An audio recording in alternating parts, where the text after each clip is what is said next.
ongoing retail apocalypse and the commercial real estate crisis are creating a domino effect of bankruptcies and foreclosures and increasing social and economic difficulties for workers, while destroying several iconic businesses across the United States. The huge rental debt load accumulated throughout 2020 and the high rates of vacancy in office and commercial space are weighing down upon the real estate market, which was already on a path for a correction before widespread lockdowns slowed down economic activity and social distancing mandates started to force workers to stay at home.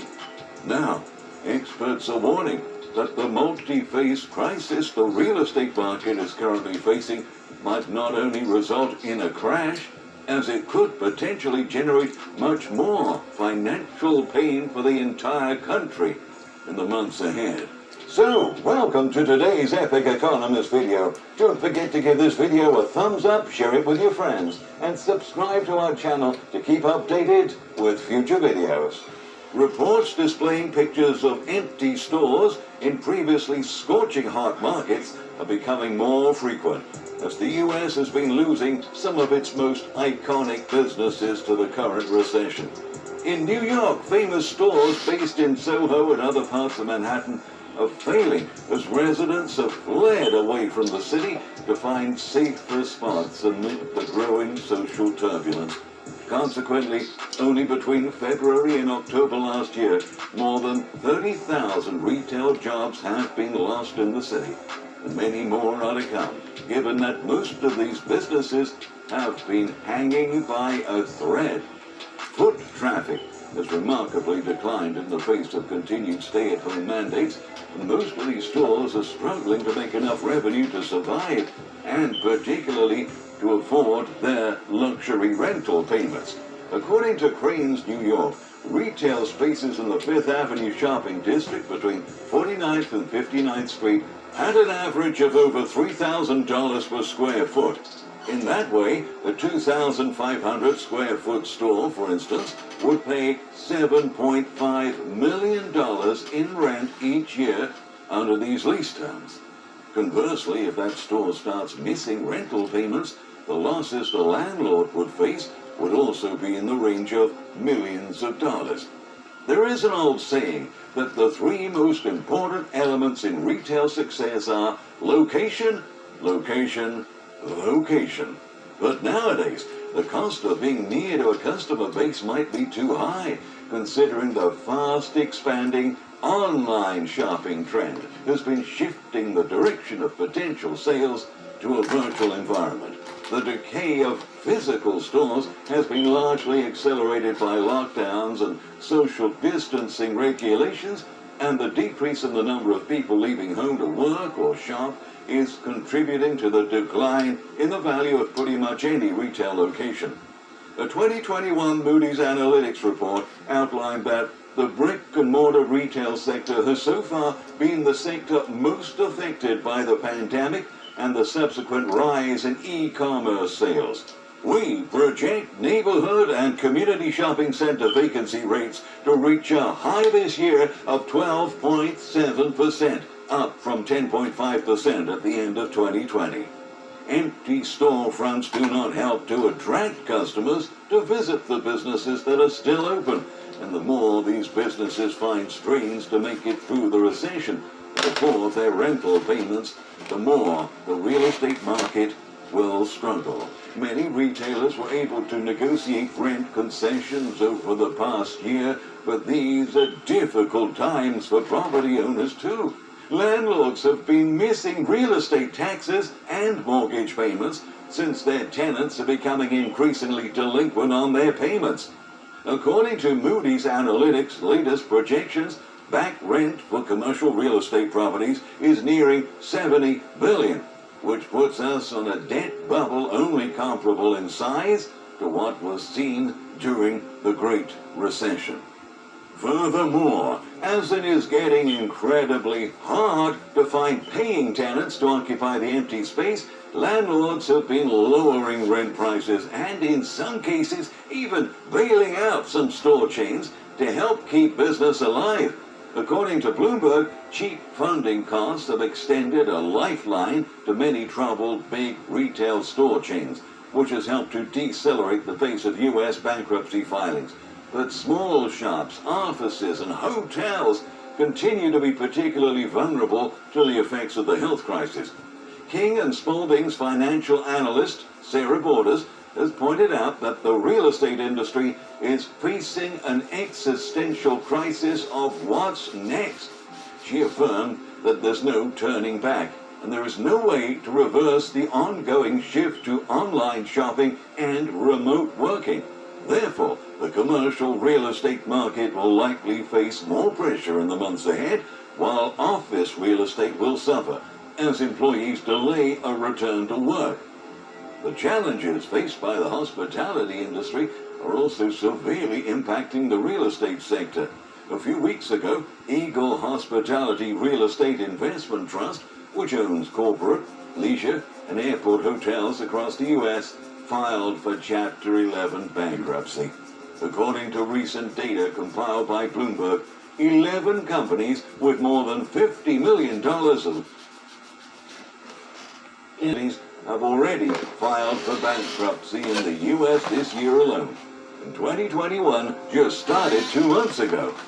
The amount of traded distressed bonds and loans is totaling a staggering $128 billion, with 342 distressed bonds from 173 issuers trading as of January 22nd.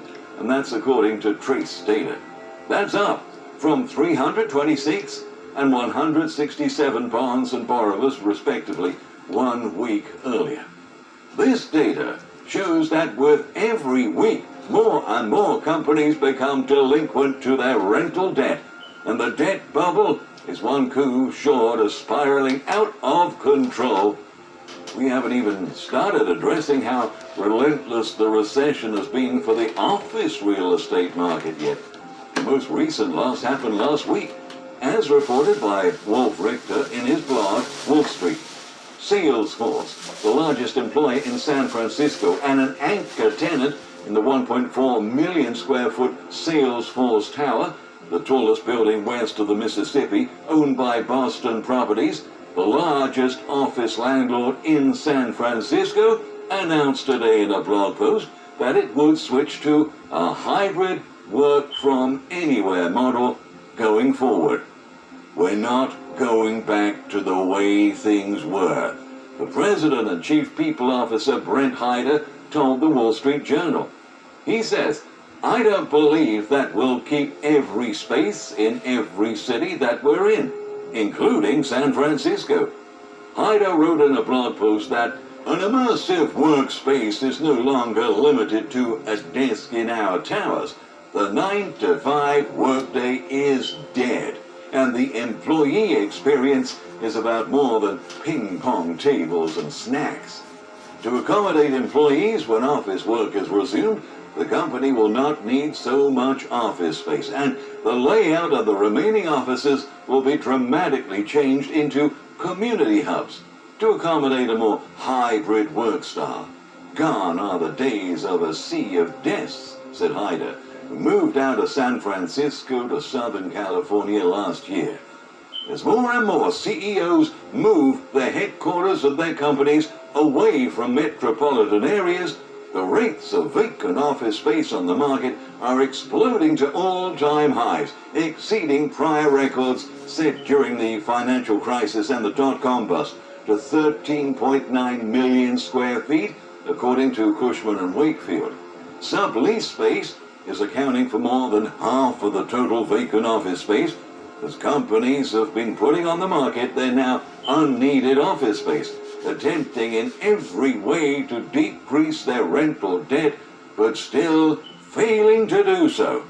Richter report highlights that Twitter has put 104,850 square feet of office space that's attached to its headquarters building on the sublease market, while Glassdoor has put about half of its just leased headquarters of 117,000 square feet on the sublease market, and Pinterest paid $89.5 million to abandon a lease for 490,000 square feet of office space that hasn't even been built yet.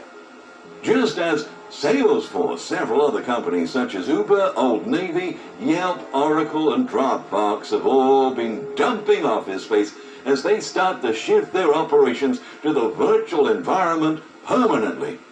Note that these are all big companies that decided to make budget cuts in the face of the setbacks brought on by the crisis. Small businesses, on the other hand, are being wiped out from the United States economic landscape by the thousands. This means that a considerable rate of the commercial and office properties that were emptied as a result of the recession might never be occupied ever again. That's exactly the warning of economic advisor Sacha Lord, who maintained that the ongoing retail apocalypse and the commercial real estate crisis will create a domino effect of closures and increase social and economic hardships unless spaces are promptly repurposed. He argued that all across the globe, high streets are changing beyond all recognition, and this brings severe and stark challenges. Lord sustained that the move to online is inevitable. However, as these stores close, we need to look ahead at what will replace them. The groundwork needs to start now to repurpose empty retail stores or risk the end of the high street as we know it. The expert stresses that authorities must act to prevent the complete emptying of sectors that rely on foot traffic to exist. He explains that the extraordinary amount of bankruptcies being filed every week can compromise not only the socio-economic growth of local areas, but the economy as a whole, as more workers are on the verge of being laid off, and the labor market crisis is already extremely inflamed. Additionally, the more the real estate debt bubble expands, the more likely it is for it to explode and acutely disturb the financial markets.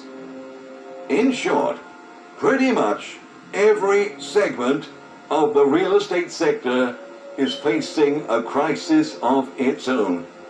And you know what, ladies and gentlemen? In this video, we haven't yet even mentioned the insanity happening in the residential real estate segment, because that deserves a separate video and a different analysis. But in any case, when both commercial and housing markets are added together, we have one of the biggest debt crises in all United States history. While prices of commercial properties have been sharply declining, housing prices are now in the most splendid bubble ever recorded. And it goes without saying that this unbalance is going to make conditions pretty unsustainable very soon.